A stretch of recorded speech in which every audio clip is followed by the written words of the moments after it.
Pessoal, tudo na paz? Irmão Alex aqui para dar continuidade nos estudos bíblicos. Se por acaso você queira receber as mensagens, manda um oi para o 61 991 19 24 21, Irmão Alex. Que o Eterno possa estar nos abençoando grandemente. Beleza? Vamos lá então. Nós vamos dar uma olhadinha nesse livro, Teologia Sistemática, Histórica e Filosófica. Uma introdução à teologia cristã. É um livro bacana, né? Foi indicação no seminário que eu fiz e traz umas informações bacanas aqui. E eu espero que essa informação venha fazer com que nós venhamos compreender muitas coisas que é ensinada nos dias atuais. O nosso objetivo é esse, é tentar entender a história bíblica, entender o motivo que o Messias veio. Então tem muitas coisas aí que infelizmente no decorrer da história tomou um rumo diferente. E o nosso objetivo é tentar voltar ao caminho correto, beleza? Vamos lá então. O que nós vamos falar hoje é sobre a doutrina da justificação pela fé, né? Nós vamos falar sobre isso hoje. E espero que nós venhamos compreender. Então vamos lá então. Como já vimos, a ideia de que a obra de Cristo na cruz marca o início de uma nova vida para os seres humanos expressa o princípio nos livros do Novo Testamento, especialmente nas epístolas paulinas. Mais tarde, nas reflexões teológicas cristãs que se fundamentavam nesses textos, por intermédio de uma série de metáforas ou imagens, como, por exemplo, salvação e redenção. Na Reforma Protestante, no século XVI, começou a ocorrer uma mudança fundamental no vocábulo relacionado à salvação. Isso aqui é interessante a gente entender. Começou a ocorrer uma mudança fundamental no vocabulário relacionado à salvação. Então, houve uma mudança. Vamos ver aqui qual mudança foi essa. Os primeiros teólogos cristãos, como Agostinho, havia dado prioridade aos textos do Novo Testamento, que usava a linguagem da salvação pela graça. Então, alguns teólogos cristãos, eles deram prioridade que a salvação era pela graça, somente pela graça, que está em Efésios 2:5. Beleza. Entretanto, um empenho de Martinho Lutero para compreender a questão de como o Criador era capaz de aceitar os pecadores levou a concentrar-se nas passagens de que Paulo falava principalmente a respeito da justiça pela fé, que está em Romanos capítulo 5, versos 1 e 2. Embora seja possível alegar que esses dois contextos tratam das mesmas questões fundamentais, a linguagem usada como forma de expressar essa questão é diferente. Uma das principais influências da Reforma foi a substituição da linguagem da salvação pela graça pela linguagem da justificação pela fé. Houve problema aqui, né, pessoal? Você entendeu? Pegou aí?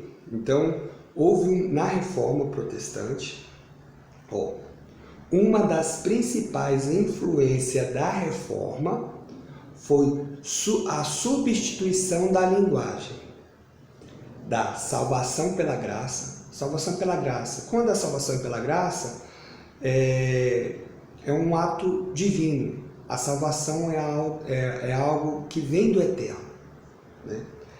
Pela linguagem da justificação pela fé. Mudou totalmente. Aí colocou a fé no bolo, né, vamos dizer assim. Então vamos continuar. A doutrina da justificação passou a ser encarada como uma doutrina que tratava de questões sobre aquilo que o indivíduo deveria fazer para ser salvo. Mudou. Então a salvação era o seguinte, o ensinamento era o seguinte, que a salvação era pela graça, era algo divino, é algo que vinha do eterno, né? E aí começou a doutrina, começou a ensinar o que o homem deveria fazer para conseguir, para ser salvo, entendeu? Aí já colocou a responsabilidade no homem para ser salvo. Como indica algumas fontes contemporâneas, com o início do século XVI, esta questão tornou-se cada vez mais frequente. Então começaram a ensinar isso com mais frequência. Agora, esse movimento aqui, ele é interessante e eu peço que você pesquise sobre ele. Quando você pesquisar sobre esse movimento, você vai entender toda essa doutrina que influenciou fortemente, né, a Reforma Protestante. Infelizmente, hoje essa doutrina está disseminada praticamente em todas as igrejas cristãs. Todas as igrejas cristãs ensinam essa doutrina, é ensinada. Vamos lá então. O surgimento do humanismo. Depois pesquisa sobre esse movimento. Humanismo trouxe consigo uma nova ênfase sobre a consciência do indivíduo e uma nova percepção da individualidade humana. Com o despertar dessa consciência individual, surgiu um novo interesse pela doutrina da justificação, que trata da questão sobre como os seres humanos, como indivíduos, poderiam relacionar-se com o Criador. Como um pecador poderia ter esperança de relacionar-se com o Pai, com o Eterno, né? Esta questão representava o centro dos interesses teológicos de Martinho Lutero e veio a dominar a fase inicial da Reforma. Em virtude da importância da doutrina para esse período,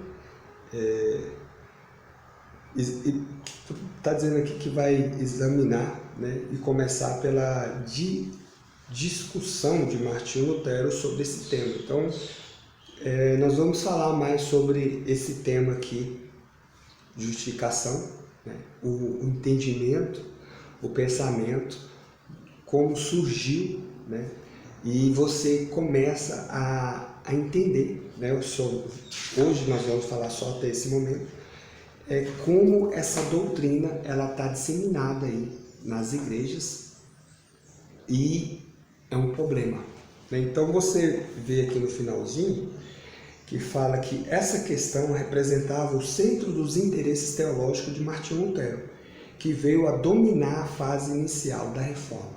Então foi muito forte esse movimento humanismo, influenciou alguns reformadores, né? Isso aí surgiu na filosofia, pessoal. A filosofia ela vem trazer algo terrível para a fé, né? De todas as formas ela tenta mudar o entendimento bíblico, né? Vem tentar de todas as formas tirar a credibilidade nas coisas do Eterno, na criação, né? Em tudo. É algo muito interessante. Quando você começa a estudar com os olhos abertos, principalmente os olhos espirituais, você vai entender de fato muita coisa. E isso aí é muito importante para o conhecimento, né? Então nós temos que crescer na graça e no conhecimento. E temos que crescer e entender que a salvação ela é exclusivamente do Eterno. Ele que faz. Ele que atua, ele que escolhe, tudo vem dele, né? O homem, infelizmente, não tem capacidade para chegar, né? Tem uma passagem que fala que nenhum homem é capaz de buscar o eterno, né, por si só. Então, é importante a gente estar conhecendo, entender o porquê desses movimentos ter surgido. Beleza? Fique na paz aí, que o Eterno possa estar nos abençoando. E um abraço do irmão Alex.